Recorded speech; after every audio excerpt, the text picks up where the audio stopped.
I think it's safe to say, I know for me and for Gary, that for the past, I mean, I've lived in Olympia probably 15 or 16 years, and in that time, probably known Gary about 10 or 11 of those years. And in that time that I've known Gary, I know that both him and myself, together and on our own, have held vigil at various places in downtown Olympia by ourselves at certain times, just to hold that space. And I'm saying all this because in a way I'm sort of tripping out, because I knew back then in a weird way that just one person holding that space really could make a difference one day, because it just said that there's one person willing to say, hey, wait a minute, let's think for a minute. And I went out and made a sign that said, it was basically that one you may have seen on the internet. It says, "Wanted Columbus." And I actually remade that with the help of my kid's mom. She's artistic. She made me a cardboard big size version of that, and I just stood out there all by myself one time, and there was on Columbus Day, and a bunch of people were honking in support. I never would have thought, anyway, and I'm saying all this because I never would have thought that all these years later, you know, with the movement that's happening right now in Seattle and Portland, and it seems like in the Northwest area, to challenge this assumption that everybody is on board with the idea of celebrating Christopher Columbus and this legacy of the doctrine of discovery and this legacy of genocide, and basically celebrating a mass murderer. And I think more and more people, native and non-native, have been educated through people like Howard Zinn and other types of folks over the years that have helped bridge this gap between natives and non-natives about understanding the history of this subject. The awareness is there now. The seeds are there for this to happen more than it was when I held that sign by myself. And so with social media added to that, you have an opportunity to all these minds that agree or think alike to finally have a place to connect that isn't in a building or a labor hall somewhere or a basement of a church or these places that we used to go to. Now we have this cyberspace, and it's a beautiful thing. And so anyway, I was just talking to some people, and I want to get back to the idea of one person, because this isn't necessarily about leaders and movements. It's more important that as individuals we come to these things.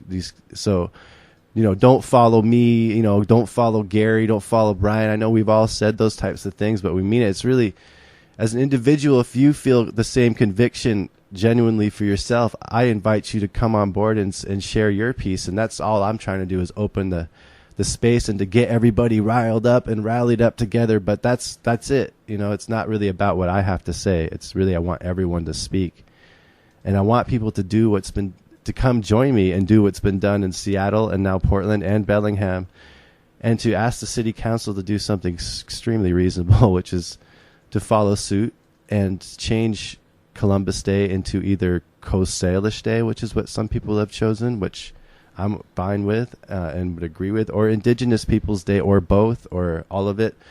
But whatever, the idea being we no longer celebrate Columbus Day.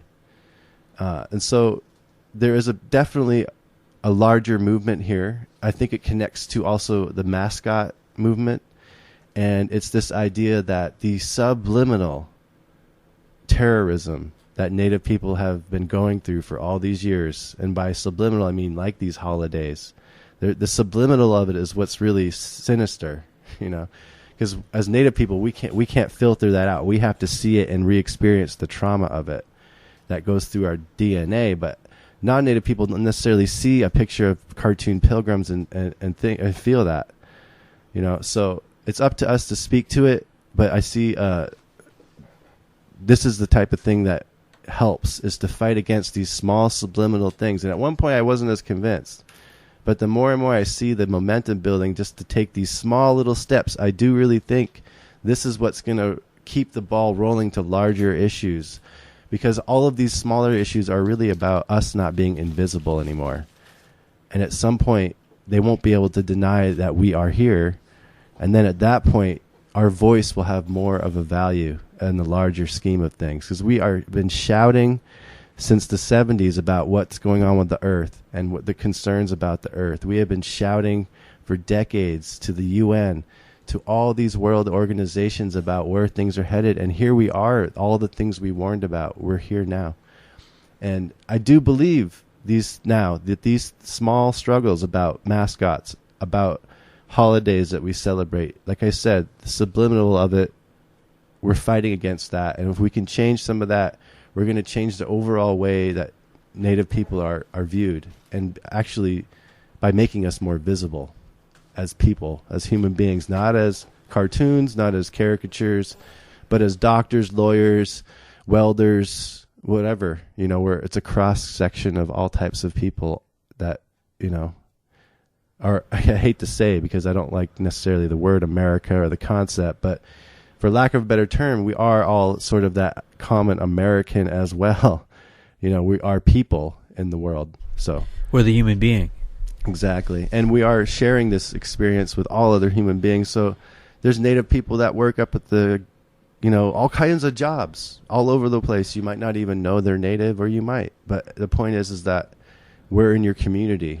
Right. Gary's been saying for 28 years, get to know your neighbor. They're just up the road. And 2012, we had an awesome opportunity. In 2016, we're going to get another one, folks, because in the Nisqually's hosting the canoe journey. Yeah. And if those that have missed the one at Scott's, and shame on you, but still, like that was a wonderful opportunity to see Native people here in their land.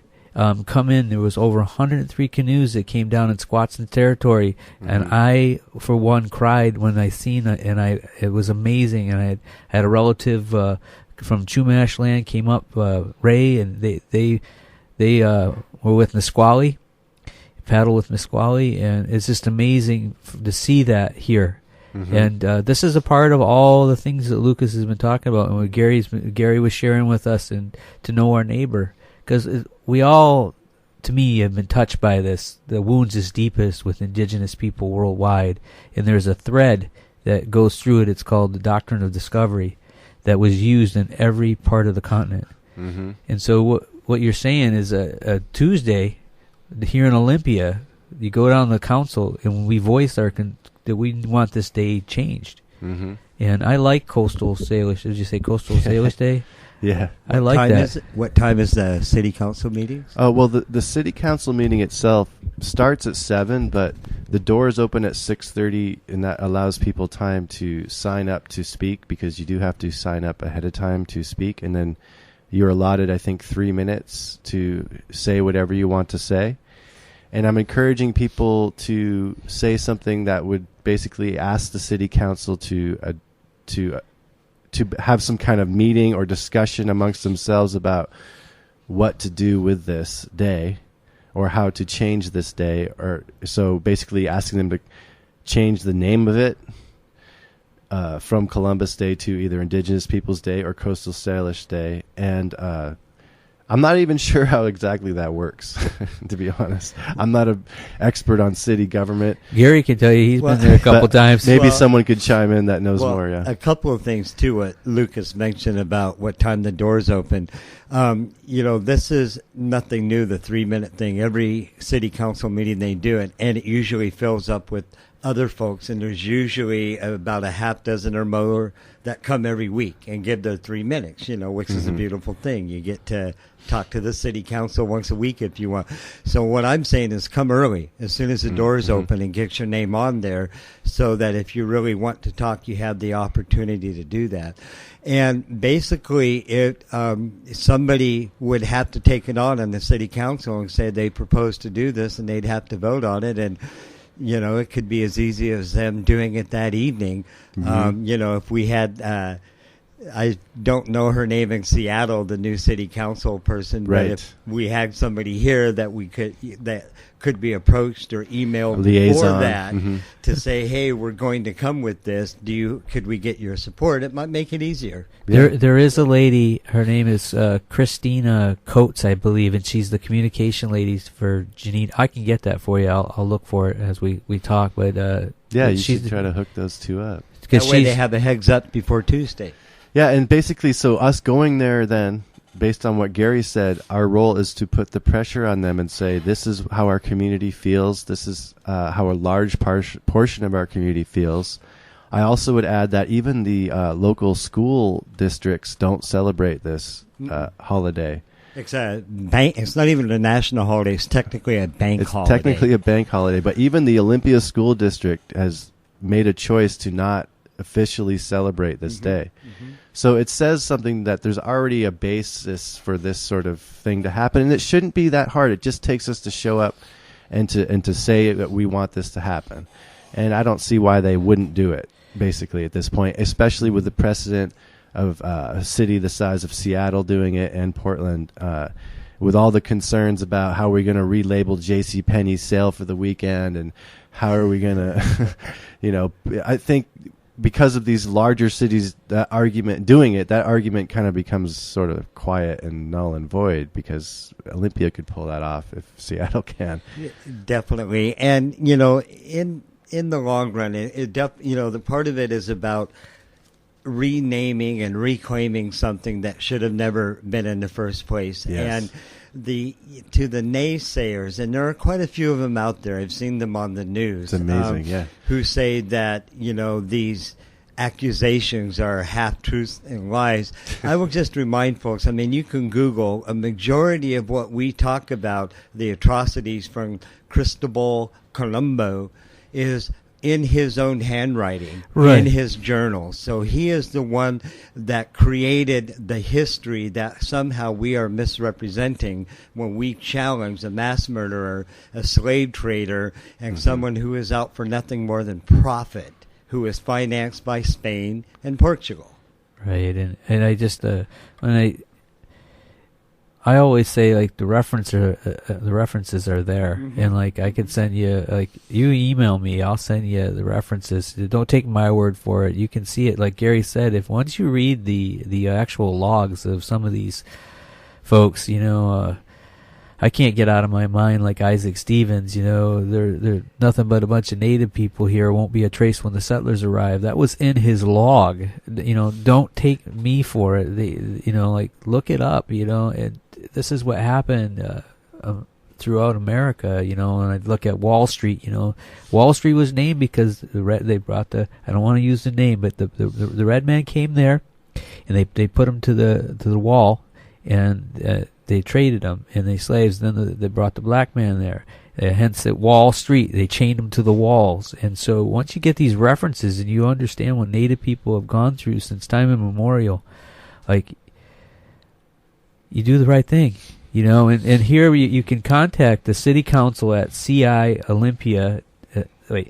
council at ci.olympia.wa.us. And you can just Google either that, or you could Google the City Council, Olympia City Council, and it should get you somewhere where you can email them. But that's another way you can also put pressure on them if you can't actually go to the meeting, is to actually email. The City Council puts their has email addresses for the public, and I'm pretty sure, and you can actually email them, and that'll be another way to help put pressure on them and show support for this idea. Although, to be honest, I don't know how much of that we're going to need. I don't anticipate a huge fight over this necessarily. And the other thing to keep in mind, all three of us here who are native are not from here. Our people originated from somewhere else on Turtle Island. And we have talked about how we, in some ways, are allies. We recognize the fact that we're guests on this land, in this particular area in the Salish Sea. And the thing that I've always remembered and being reminded of is how respectful and non-confrontational the original people of this land are, and especially going to city council meetings. Whoever gets up to speak, keep in mind that you may be representing yourself, but what you're trying to do is enact some change on behalf of the original caretakers of this land, and you need to show that respect, if not to the city council, but who you are attempting to represent. That's so true. That's a really important thing to mention, Gary. And I think it's just, we all were raised on a certain amount of fairy tale mythology when it comes to Columbus from a really small age. For most of us, we just sort of took it for granted, the nursery rhymes and the little cartoon movies from Looney Tunes, or all the different things that shaped what we thought about Columbus. And then I think it was probably for me when Kevin Costner came out with the 500 Nations films was one of the first times I really had a aha moment around a lot of this stuff, because I had never really heard from the testimony of the priest that was along with Columbus for a lot of it, who said a lot of things that were horrifying to hear about, the different things that were being done to the Taino Indian people at the time, and the priest's own shame and horror and disgust at it. I just had never heard this version of it, and I don't think a lot of people have. And there's a real good reason. It's because this mythology is trying to live on so hard and so bad, when really there's no reason for it to. And I say this too. I'm part Italian too, you know, and so I also don't have any reason to want to claim Christopher Columbus as an Italian. In fact, Christopher Columbus comes from a part of Italy that my ancestors frowned upon those certain people from that area, because there's a large class separation between the north and the south of Italy. And so Columbus wasn't even from like the working class types of people. And so anyway, I don't think anyone in Italy is shuffling and trying to claim this person as their own necessarily. And also, I don't know about the whole Italian-American angle of this, because I think it's kind of strange, but I know the Knights of Columbus is a big part of the reason for that, and these different groups. But anyways, I think when you really think about it, Columbus was working for the Queen of Spain. And the Queen of Spain was not a very nice person. They basically were killing Jewish people long before Adolf Hitler was, and doing basically the same types of things in Spain. So anyway, this isn't really about Italy. And it's not about race as much even. It's about the concepts of, I mean, it is true. None of us here in this room today, we're not to blame because of Columbus, you know. So that's not where this is at. This isn't about blaming people or, you know, native pride even, or down with Whitey or any of that. It's really about, this is about consciousness, you know. And we're at a different point in time. And this is a holiday that's kind of like a dinosaur.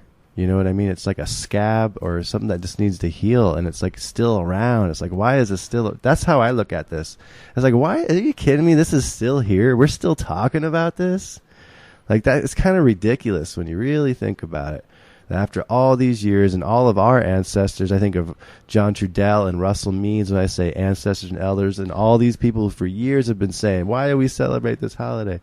You know, and no one's been paying attention. But the youth, we have been paying attention to those voices. We have our own subliminal, our anti-subliminal, that comes from people like John Trudell, from Russell Means, from Dennis Banks, and we listened to all that stuff. And as we got to be olders ourselves, we're carrying that legacy still forward. And we are that generation now that there's enough of us with that consciousness, native and non-native, that we can make a shift. We can really change it. It used to just be us talking to ourselves about it, you know. It used to just be us in a small room with ourselves talking about it, but now it's bigger than that, and there's a bigger movement. And like I said, some people also, like Gary was saying, the critics or the naysayers are like, well, what does this really matter? It's just one little holiday, you know, one little thing. And like I said, it's really, every time we unravel each little tiny piece of this thing, the more and more we're going to be visible and seen as a human being, and not as a lesser, or, you know, even, I hate to say it, but even the word tribe, if you look it up in the dictionary, it's not about, it doesn't describe human beings. It describes animals. So immediately through the language, they're trying to separate us, you know, as not being human beings. So that's what we're up against. It's on huge levels. And like I said, we're products of these generations of all of our elders and parents teaching us these things. And here we are synthesizing it in this time. And this is where we're at. This is why this movement is as strong as it is and has this momentum. So please, if you're listening, if you're native, you're non-native, it doesn't matter. If you have love and concern that's genuine in your heart about this issue, I encourage you to join myself and whoever else is going to come down to speak to city council and appeal to their senses, to come out on the right side of history in this situation and just do what's right, really. It's that simple. Right, and just to clarify, Columbus Day came by one of the presidents that wanted to get the Italian vote, and I'm part Italian too, and I don't subscribe to it either, and I know the truth. And once you really start to understand the truth, this is about a healing for all of us. If we're going to go further, I've been talking about it for years and years now on the radio. It's hard to believe I've been here almost 7 years. And, you know, you talked about that, you know, talking about bringing us together. And this is a huge healing. I love that Seattle came right after Minnesota. Yeah. You know, and they said unanimously, this is not right, and we want to be a part of the healing. And we're here. And globally, worldwide, I mean, this is a big thing. And let's be a part of it, right? It feels awesome. It feels good. Yeah. It really does. And it's Tuesday. It's October 14th. The day after the holiday. At 6 p.m. Come early, as Gary said, because I went one time with Gary when he was speaking, and it took us a little while, but he sparked. Gary doesn't know it. I wish he'd do what you were thinking every week, but he sparked something in us that we got down there. The council is receptive, and very much so. Yeah. And when they had the new city hall, Dave Lopman and Joe Seymour came down, and Dave's wife, I won't say her name because she crossed, but she came down, and they sang, and they told him it was okay to be there. It was a beautiful thing to be there and be a witness, because that's all I am, is a witness to all this healing. And we want City Council to continue to honor that kind of relationship with the Native community here in Olympia. I mean, we are here, like Gary's been saying for decades. You know, there's at least 6 different nations here.